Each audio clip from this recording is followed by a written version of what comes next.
สบายดีขาน้อยพอข่าวใสสะอาดมาจากบ้านทงกันคำเนาะอยู่นครหลวงเวียงจันทน์ก็สบายดีทุกคนที่สนใจในธรรมเนาะก็มีเฮาก็จะมาเล่าเรื่องประสบการณ์ในการได้ฮู้จักศีลจักธรรมขั้นแรกก็เริ่มต้นด้วยที่ว่าขาน้อยได้เริ่มต้นได้มาฮู้ศีลฮู้ธรรมจากผู้บาอาจารย์ที่เพิ่นได้เมตตาให้โอกาสได้มาศึกษาเพราะว่าตอนแรกข้าน้อยเป็นคนที่บ่ได้นับถือศาสนาเลยเนาะเพราะว่าหากันมาถือศาสนาวันต้นปีหรือว่าปีก่อนนี้เหตุผลที่ได้มาสนใจในศีลในธรรมก็เพราะว่าเฮามีความตอนแรกก็มีความที่ว่าเฮาบ่มีที่พึ่งทางใจเนาะตอนทางโลกภายนอกมันวุ่นวายหลายหลังจากนั้นที่ได้มาสนใจในทางศีลทางธรรมก็เริ่มต้นที่ว่าบวชก่อนเนาะได้มาบวชเป็นจั่วตอนแรกก็บ่มีความรู้อีหยังหลายๆอย่างหรือว่าประสบการณ์แต่พอได้บวชแล้วก็ได้มาเข้าใจทางครูบาอาจารย์ว่าการบวชนี่มันบ่แม่นเรื่องง่ายเพิ่นต้องได้สำรวมได้ถือศีลได้มีหยังต่างๆที่มันบ่คือทางโลกภายนอกมันเฮ็ดให้เราเข้าใจว่าศีลธรรมนี่มัน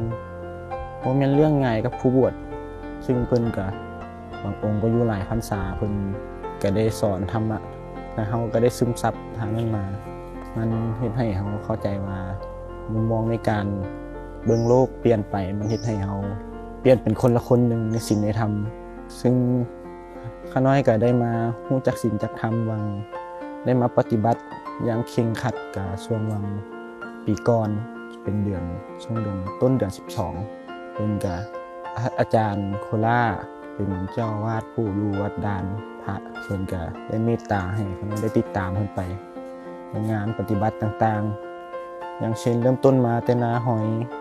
สักไก่หรือว่าสัปปะแหดหรือว่าวัดดานเฮาก็ซึมซับมาเทื่อละน้อยมาเฮ็ดให้เฮา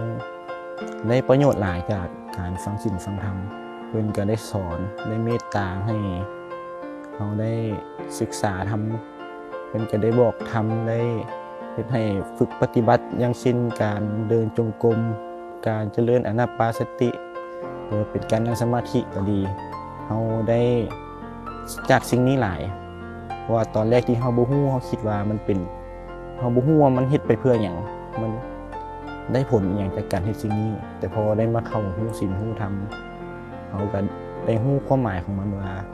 มันเฮ็ดให้เฮาฮู้ตัวเองจิตใจของเฮามันก็เงียบสงบลงซึ่งเรื่องทั้งหมดนี้มันเกิดขึ้นด้วยธรรมของพระพุทธเจ้าที่เพิ่นได้ตรัสไว้ตั้งแต่แรกซึ่งจากที่ได้อยู่ฮอดปัจจุบันนี้ก็กิจล่าสุดพระอาจารย์ก็ได้เมตตาให้ไปขึ้นภูพนังอยู่เมืองสังทองเพิ่นก็ได้มีโอกาสไปขึ้นกับครูบาอาจารย์หลายๆองค์เพิ่นก็ได้สอนได้ฮู้จากประสบการณ์ที่ขึ้นภูเนาะก็จากที่เฮาเห็นโดยตามประสบการณ์ก็คือได้อันดับแรกต้องเป็นประสบการณ์ก่อนประสบการณ์ที่เฮาบ่เคยเฮ็ดบ่เคยได้จับได้ต้องแล้วก็ได้จับได้ต้องได้เฮ็ดแล้วก็ใช้เวลาอยู่กับครูบาอาจารย์เพิ่นก็สอนทำทุกมื้อสอนให้เฮาฮู้สิ่งที่เฮาบ่ฮู้ได้ทั้งความอดทนและเพิ่นก็เฮ็ดให้เฮาได้เข้าใจตัวเองหลายขึ้นเปลี่ยนแปลงสิ่งที่เฮาบ่ฮู้กลายมาเป็นฮู้เปรียบเสมือนกับครูบาอาจารย์เป็นคนที่ตัดแว่นตาให้เฮาได้เห็นแจ้งในโลกใบนี้มันเฮ็ดให้เฮาเข้าใจว่าศีลธรรมมันบ่แม่นเรื่องธรรมดามันเป็นถ้าคนเข้าใจธรรมแล้วมันจะเฮ็ดให้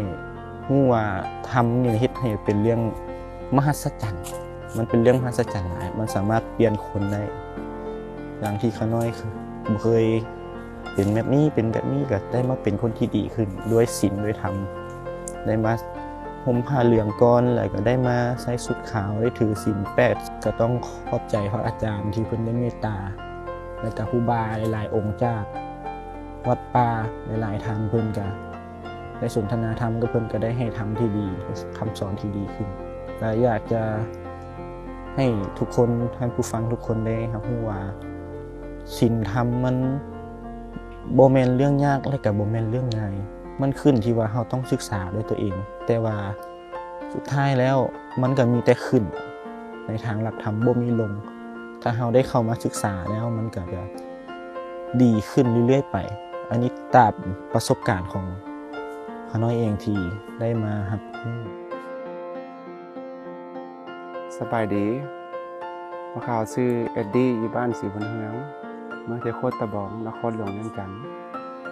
มื้อนี้พวกเขาเองจะได้มาแชร์ประสบการณ์ที่จากที่พวกเขาได้ปฏิบัติธรรมะมาจุดประสงค์ที่พวกเขาได้มาศึกษาธรรมะนั่นก็คืออยากรู้และอยากเข้าใจหลักคำสอนของ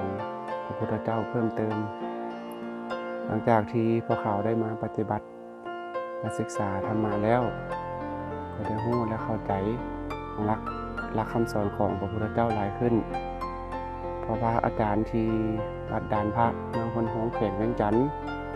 เพิ่นได้พาเฮ็ดกิจหลายอย่างว่าจะเป็นการเจริญภาวนาอานาปานสตินั่นก็คือการนั่งสมาธิรู้ลมหายใจของเราเองแล้วก็การย่างจงกรมเพื่อสำรวมกายวาจาใจนอกนั้นพระอาจารย์ก็ยังพาเราขึ้นภูผานังเพื่อไปเก็บเกี่ยวประสบการณ์ต่างๆสุดท้ายนี้พวกเขาเองอยากเชิญชวนออกตนญาติโยมทุกคนว่าจะเป็นวัยรุ่นหรือผู้อาวุโสให้เข้ามาศึกษาธรรมะในตัวของเราเองเพื่อจะมีสิ่งดีๆเกิดขึ้นแก่เราขอขอบใจ